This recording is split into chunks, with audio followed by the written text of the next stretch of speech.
The note of adversity then. So what I was thinking we should run through the story of is your biggest rival, Jacare, and the story of those fights, how they went down, because it's such an unbelievable story that I think, for anybody that's listening to this podcast, I'd love for them to hear it. So take you on that journey.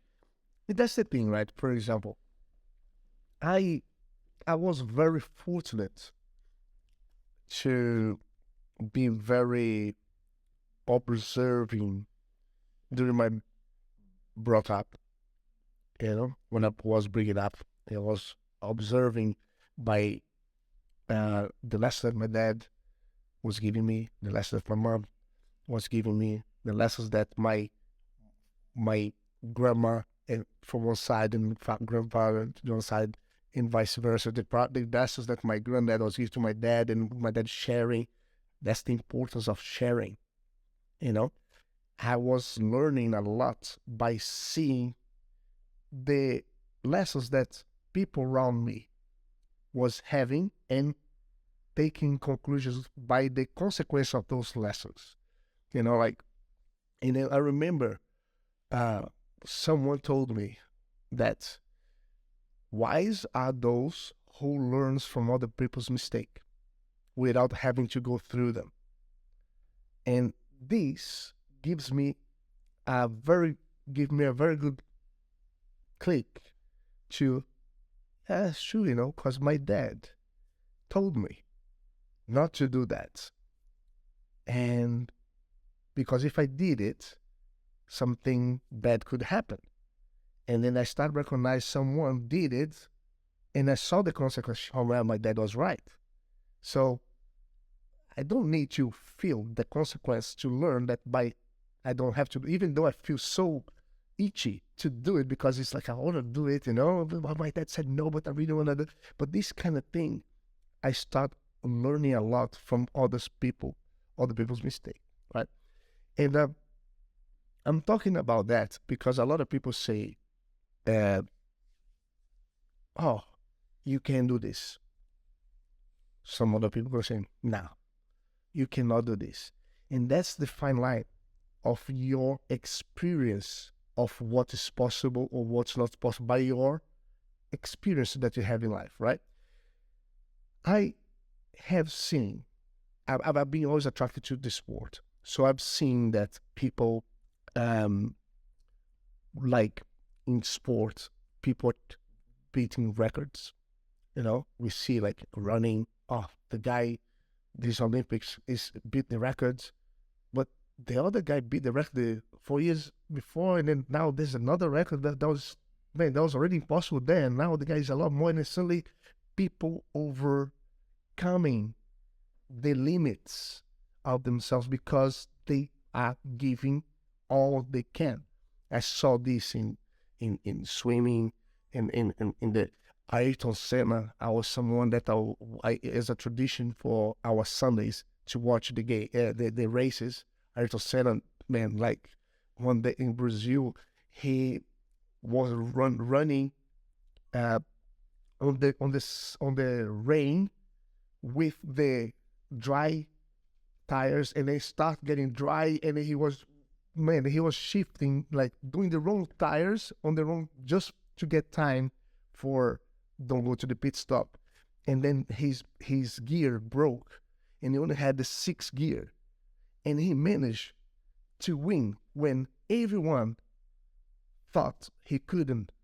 So I said, man, so that is a chance. If you know what you're doing, if you do it right, and then if you don't give up, what if it's just a gear broke? Tough shit.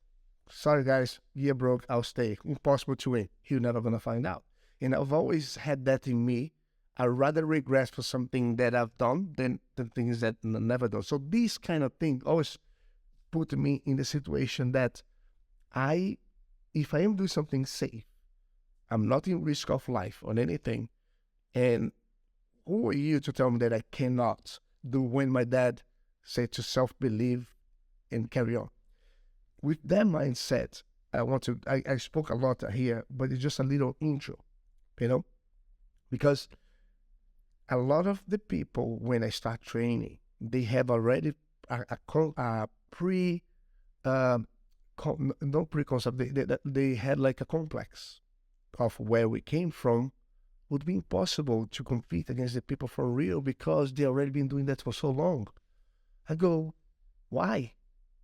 What if I start getting to know what I'm doing and try to offset what they're expecting and play the game a little different so they don't deal with it how they expecting. Play a little bit outside of the curve. And that's why probably I end up being so creative of developing new things, because that was my mindset. Because I didn't feel that I could beat others playing their game that they are already in a high level training there for so many years. If I'm start from a small group that newbies, but if I do slightly different and do something that they don't expect on that right moment, maybe I have a chance. And I was proving things wrong. That's why Carlos Gracie gave me that answer. He said, like, there's something about, so things that I was applying and try to understand was making sense, and I was self-discovering myself. So when I was competing up until a brown belt, I got to a point and I became one of the best training partners for Roger Gracie. But not because I had the same experience that he had, it's just because I was doing something completely different than what he used to deal with. So I could kind of puzzle him a little more than what people were doing the same thing that they expected and just fight against and just get through it. So I was intriguing with him. And that was proving the point, okay, so I'm doing the same thing but slightly different, and I'm confusing people, so that's a good plus. So I want to carry on developing, and that proved right. Jacare was the guy that, the guy that when he came from brown belt to black belt, he went tapping all the world champions like nothing. He was a superhuman. You know, actually, I did a post yesterday about someone asking what was my toughest opponent. You know, Jacare was my toughest opponent by far, but not only mine, for many people, including Roger. And Roger is the greatest of all times, my best mate. So what happens is, I had the opportunity to be training Roger, and we develop each other to a very big, high level of professional in Jiu-Jitsu, right? Even though we were here in UK. Roger, by the way, he was a guard player. Okay. What was his go-to? He was Just close line. Okay. He was his go-to. Yeah. He became a passer training with me because I was a guard player. I got you. Do you know what I mean? So we kind of, and then I became a very good guard player, and he became bloody the best passer of all time because we have a good reference of each other, right? So then Jacare was the guy to beat, but I never been very athletic. Like I will never be very strong. I used a lot of techniques. I used to play different, but I couldn't fight Jacare in the way that I could exchange the power and the technique that I have developed on my network wasn't enough to beat the technique that he had developed on his network. So his best pass was against my best guard, and it was always clashing, and I felt that I did see the end of the tunnel with him. The first time I competed against him was in 2003 as a brown belt, and then he just ripped my arm apart. And then, okay, next time was as a black belt. But look at this. Me and Roger were training, and Roger fighting against Jacare as a brown belt. And Roger was like back and forth with him. Roger's bigger, stronger, and he was, of course, an amazing fighter. And in 2004, there was the finals of the absolutes. Jacare versus Roger. And Roger was going to fight his weight division final, and me fight against Jacare in the final. And then Roger broke his arm on the absolute before the finals of the weight division. So basically, Roger took, even though Jacare won the fight with a broken arm, Jacare couldn't fight the final, so I didn't beat him. But I was a world champion. So that's why I was thinking, I'm a world champion, but Jacare wasn't here, right? And then when we fought against each other on the Worlds 2005, Jacare was back in the scene. And then he won. He beat me in the final. And he beat me in the third place. I got third in the absolute and second in the weight division at the Worlds. And it already put me in check again. I mean, oh man, the guys beat me, but I was getting close. I was by points. So I fought him 4 times and I even scored 1 point against him. You know what I mean? But I was getting better and better and better. And there appeared this opportunity for me to fight against him in 2011, right? So I had everything set. Okay, it's my opportunity now to fight him, right? And I remember that in 2010, in June, I suffered the accident that I fell on my head. I fell on my head, I got tetraplegic. And that fight was set to be fight in 2011. The time that I was feeling, okay, the last time that I fought him was in 2006, and that was 2011. I was already adult. I was like, okay, I'm 30 years old. I'm ready. And, already been developed my game.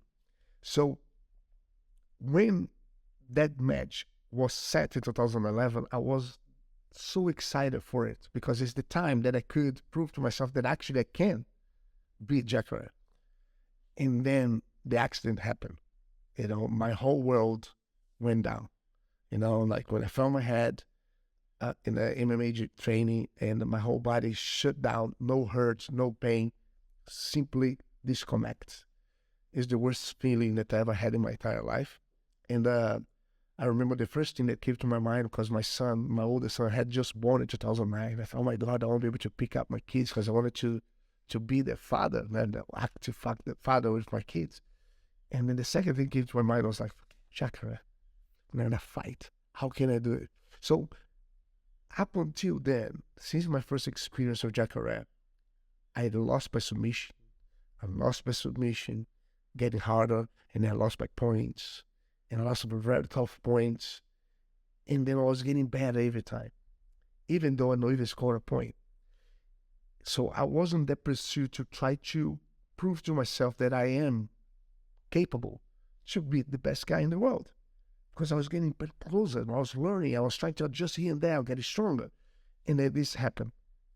And that was the biggest challenge that I ever had. Because when I was told that I would never be able to fight again, I went to the first doctor. I did accept the answer. Second doctor, third doctor, all saying the same. Because I have 2 discs. That was the problem. And then I spoke to Kevin Lido, which was our physiotherapist and chiropractor in London, via Roger. He goes, I know this guy. Peter Hamlin. He's an amazing surgeon, a spinal surgeon. You need to talk to him. Got to him. He goes, I have put up one big guy back in the Premier League. I said, I like you. So we booked, listen, the accident was in June 2010. I spent 6 months trying to search the right person to do this surgery because up until then I shouldn't be a fighter, a sportsman anymore. My world collapsed. So in December, I found Peter Hamlin on the 4th trial, 4th doctor. So already been 6 months without being training in my prime. 2009 was my best year so far. Then we booked the surgery for February 4th. The fight against Jacare was in September. So I had 8 months between the surgery and the fight. I had 6 months, 7, 8 months without training properly since the accident. So I had, after the surgery, I had to spend 4 months without training, but rehab to go back to how I could possibly, do you know what I mean? I had 4 months without just rehab to go back before the surgery, but already been 8 months without training. Then plus the rehab, plus the injury itself, and I had 4 months to train myself to be as good as I could possibly be to beat the guy that I not even scored a point against him in the past, you know. And then that came down to a couple of things that's why I made the intro. Senna did things that people thought that would be impossible. Ronaldo, the phenomenon, I remember that he had a very big injury before the World Cup '98. He hurt his knee 2002 actually. He ripped his ligament, the cruciate, and then he did a surgery 4 months before the World Cup, and everyone was saying that he's out, he's off. I mean, this injury is over. The World Cup is in 4 months. It's impossible. We lost our main player. Oh my God, oh my God. But then there was this guy from Rio called File. He's a physiotherapist. He said, I can get him back in. I just gonna do everything that just follow me. Then he did all the rehab like how he should. Pow, pow, pow, pow. By the time of the World Cup, he was back in the game. We were world champions, and Ronaldo was the highest scorer of the whole thing. So remember what I said, learning from observing, and if it's possible, if he made it possible, why can't I make it possible? You know, just because nobody knows my subject, but if he did something that was completely unique, he recovered, why can't I? As long as I'm safe, as long as I have the right people with it, like Peter Hamley, you know. Now I'm gonna be dealing with Jacare for the 5th time, but I never score a point. I'm like, hey, Senna did that, you know. Michael Jordan did that. And like I start kind of having reference of people that were unique, that did something that nobody thought possible could be happen. And all I was thinking about was, but what if? You know, what if? So shall I stop just because it's something that is impossible? Or shall I do what is on my position, on my control, to do as good as I could be, and check to see if I can? Am I going to be that pilot that has just one gear to finish the race for another 10 laps and say, oh, it's over? Or as long as it is running, I'm still going to give it a try until I cannot run anymore. So that was my mind, you know. Oh, I had an injury, you know. But in 4 months you won't be able to recover. But yeah, but, you know, am I going to be the Ronaldo to stop?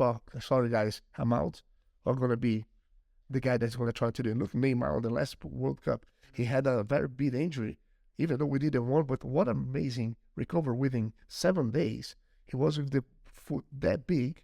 He went back and made one of the best games that he ever done in the whole World Cup. So that, together with the mindset that I learned training at Gracie Barra, with Roger, with Carlos Gracie Jr., with my teammates, that is all about your mind. If you focus and you do what is on your control to achieve something, impossible is nothing. Putting all together with my previous experiences by observing people around me and see that it actually, that is always a chance, never 0% a chance, I'll give it a try. Because in my mind, the reason that I never stopped training Jiu-Jitsu when all my teammates stopped was because I used to think I would be, when I get to 40, I would be very frustrated for not carrying on, just thinking about that I could have done, you know. So today, because of that mindset, I'm very proud that I gave my best. And yeah, in the end, I ended up beating Jacare after all the hurdles and difficulties.